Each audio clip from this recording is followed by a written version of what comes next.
kulankan oo ka dhacay magaalada Hargeysa ee caasimadda Soomaaliland waxa soo qaban qaabiyay komishanka xakamaynta HIV/AIDS waxaana ku saabsanaa dirdirgelinta iyo dib u eegista xeerka qaran ee xakamaynta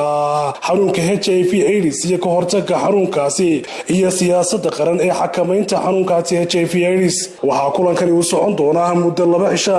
waxa ka soo qayb galay mas'uuliyiin kala duwan oo ka mid yahay agaasimaha fulinta ee komishanka xakamaynta HIV/AIDS agaasimaha xuduudda shaqaalaha ee komishankaasi iyo hay'adaha kala duwan ee wada shaqaynta leeyihiin komishanka xakamaynta HIV/AIDS agaasimaha fulinta ee komishanka xakamaynta HIV/AIDS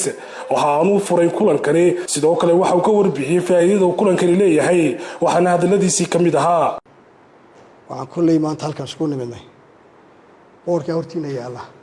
in la naaqasho siyaasadda xakamaynta HIV ee komishanka qaranka siyaasadii ka hortagga iyo la dagaalankiisa iyo lagu fulin lahaa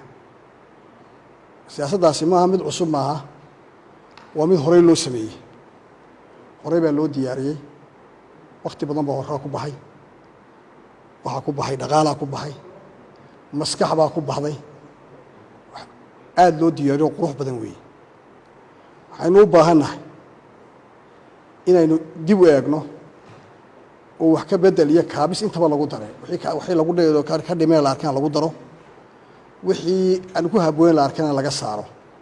sida in tala soo jeedintu saa noqoto looyaradu way nala fadhiyaan iyaga mataqaanaa adhow si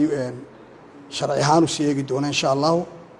kolka horena way ka qayb qaateen samayntiisa oo iyagaaba sameeyey ka qayb qaatay iminkana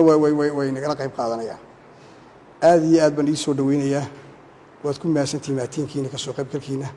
maskaxdiina iyo waqtigiinaba in la horo ayaan u baahannahay si wax waxtar leh oo inoo anfaca oo ina anfaca oo waxyaabaha qabyada inaga maanta hor yaalla inaga dhammaystira si ay meesha uga baxdaan guul baan idiin rajaynayaa